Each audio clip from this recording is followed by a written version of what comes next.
Dans le sud de la péninsule arabique, au débouché de la mer Rouge, un pays sœur à peine du Moyen-Âge, le Yémen.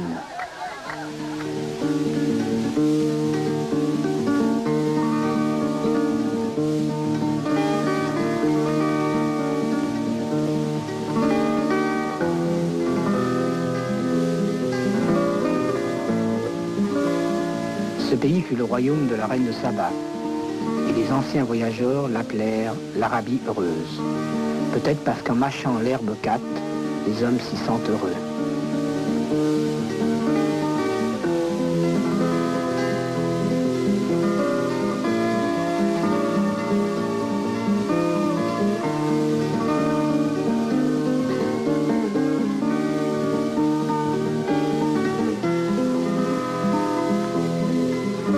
Du point de vue ethnique, les Yéménites forment un peuple que les hasards de l'histoire, les guerres, ont séparé aujourd'hui en deux États, Nord et Sud-Yémen.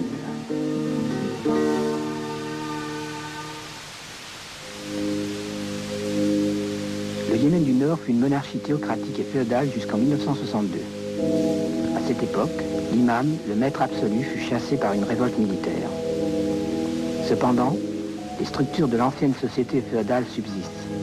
Chacun est défini par son appartenance à une tribu. Au sein de la tribu, la division du travail a créé un système de castes.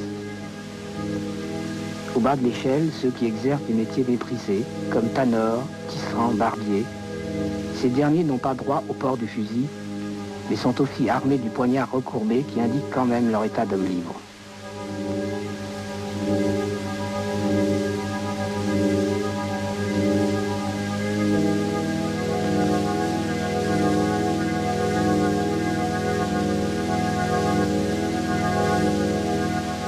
Avec l'aide de l'Arabie saoudite voisine, les chefs de tribus et autres féodaux ont conservé leurs privilèges.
Les castes intermédiaires groupent les agriculteurs souvent guerriers, les commerçants et artisans, mais aussi les juges et les maîtres d'école dont les fonctions sont aussi religieuses.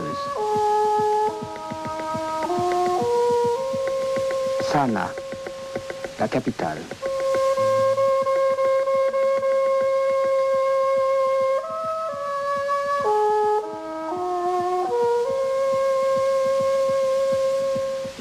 Comme dans la plupart des pays de tradition islamique, le rôle de la femme est encore régi par les règles du Coran et surtout par l'interprétation qu'en donnent les hommes. Dans les cités, les femmes des castes les plus riches vivent souvent cloîtrées, voilées et sont vouées aux travaux domestiques et à la reproduction.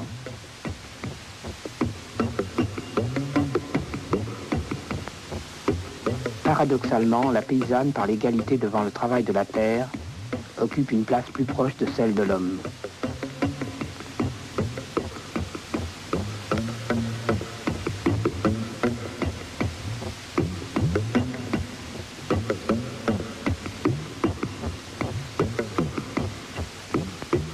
Les dirigeants actuels du Nord, au pouvoir depuis 1967, ont placé leur pays sous la protection de l'Arabie saoudite.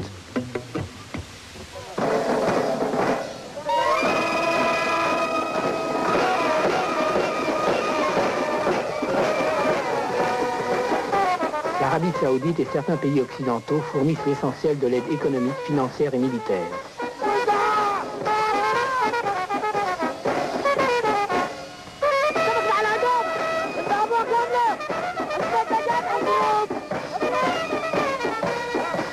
Bien que l'armée s'équipe et se modernise, la véritable force militaire et la faiblesse du Nord résident surtout dans la puissance des tribus.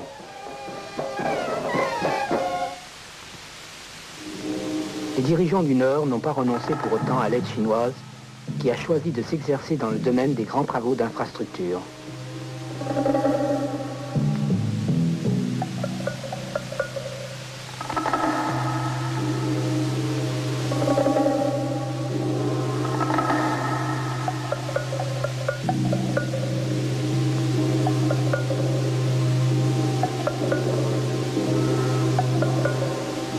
Actuellement, les techniciens chinois construisent en commun avec les Yéménites la route qui reliera la capitale Sanaa à l'extrême nord du pays.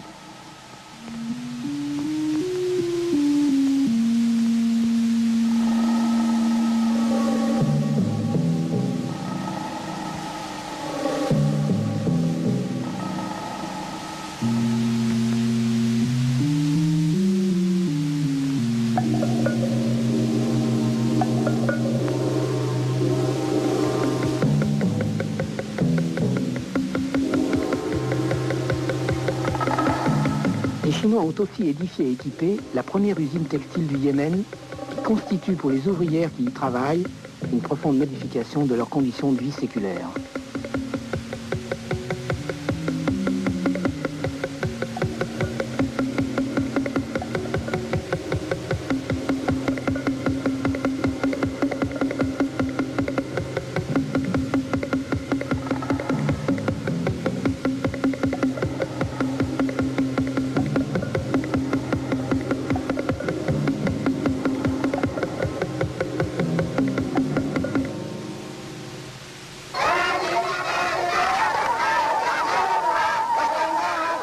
Ici, nous sommes au sud Yémen, qui se révolta contre les Britanniques en 1963 et acquit son indépendance 4 ans plus tard.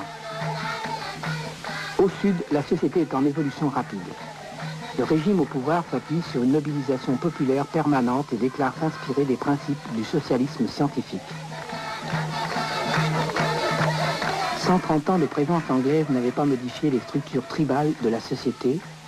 Depuis 6 ans, les puissances féodales ont été brisées et l'égalité instaurée.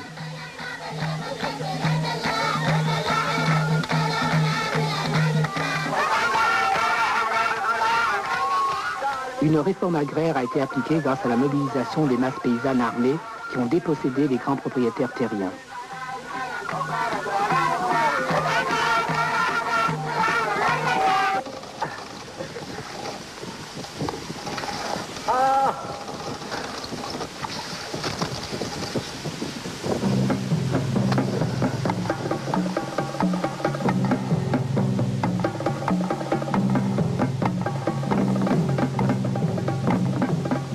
Le contrôle populaire des moyens de production est assuré par des conseils élus de paysans qui organisent la mise en valeur des terres.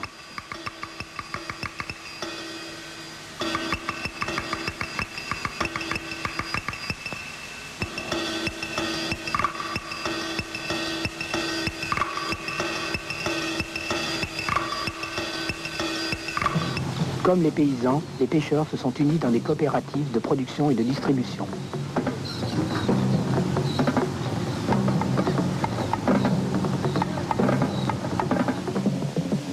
En dépit de l'aide apportée par différents pays socialistes, un tel changement dans les structures économiques crée des difficultés. D'autant plus aiguës que la fermeture du canal de Suez a restreint l'activité du port d'Aden, principale ressource de l'ancienne colonie anglaise.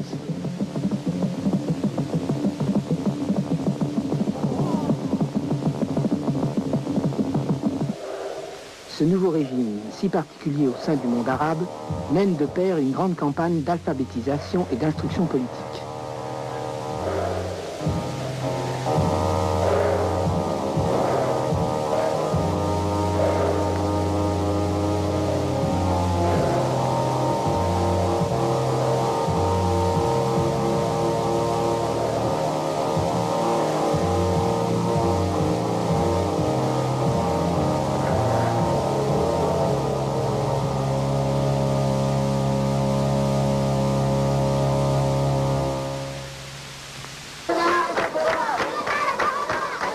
Un mot d'ordre, libérer et armer les femmes.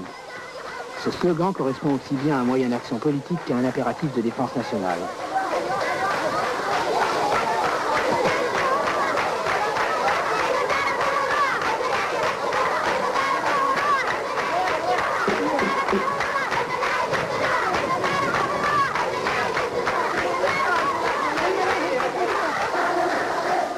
Le Yémen démocratique est en effet périodiquement attaqué par ses voisins, inquiets au plus haut point de l'expérience progressiste qui s'y développe.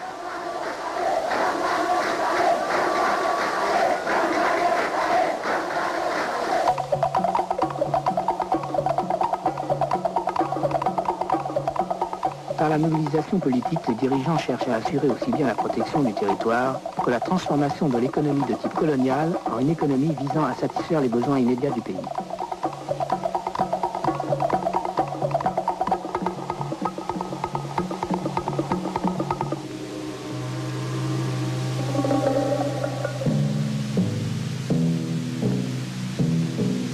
Mais les difficultés restent immenses. Par exemple, dans ce pays vaste comme la moitié de la France, il n'existait aucune infrastructure médicale et hospitalière en dehors de la ville d'Aden. Alors, on y construit des hôpitaux. Et jusque dans les régions les plus éloignées, les chirurgiens chinois opèrent des cataractes à la chaîne, car il n'y a encore que 27 médecins sud-yéménites.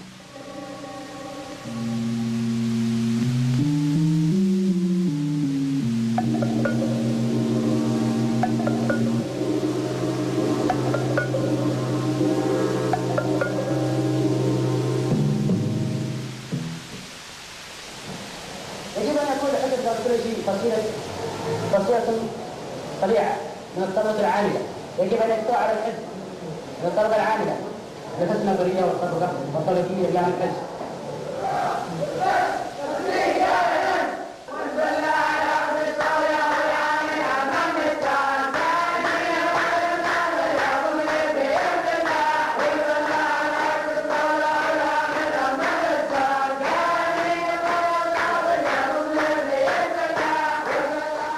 Ces grandes transformations politiques, économiques et sociales n'ont cependant pas altéré le sentiment religieux du peuple.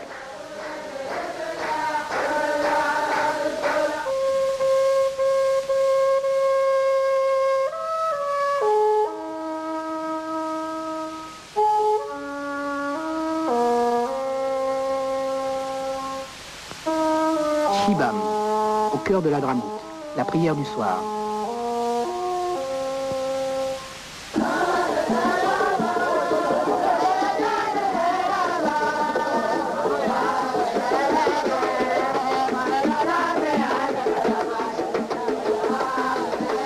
Avec de la chance, le voyageur peut assister en arrivant dans une ville du littoral à la fête célébrant la mémoire d'un marabout.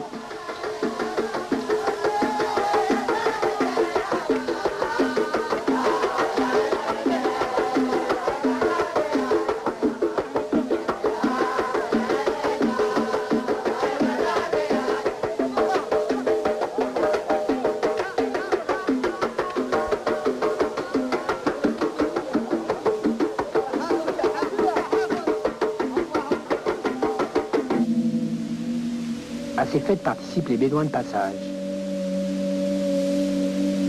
Au terme d'une traversée du désert, de tous les déserts, le plus aride.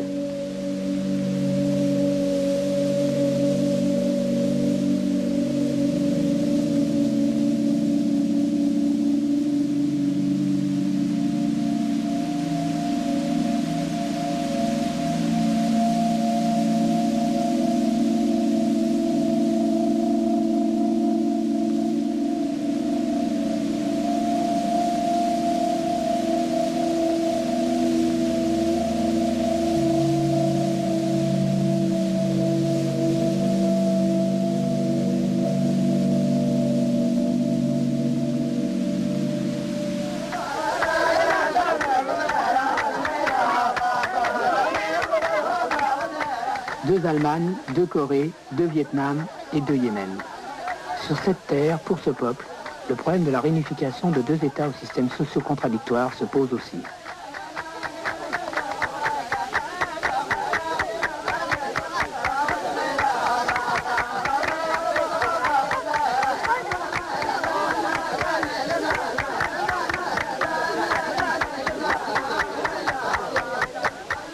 Et si les sociétés du Nord et du Sud sont devenues si différentes, une certitude subsiste, le peuple, lui, aspire à l'unité. La réunification du Nord et du Sud se fera au profit ou au détriment de la société féodale.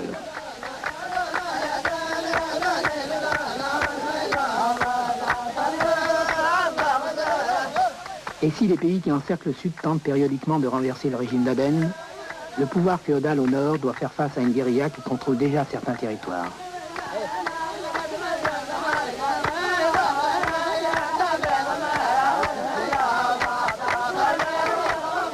La répression s'ensuit, on crucifie encore au Yémen du Nord. En dépit de ces luttes fratricides, une détente s'est amorcée entre les deux États depuis 1972. Un accord d'unification a même été signé. Sera-t-il mis en œuvre? Les forces qui s'opposent à la réunification du pays sont riches et puissantes. Il arrive aussi parfois que la volonté d'un peuple déjoue les obstacles dressés par les puissants.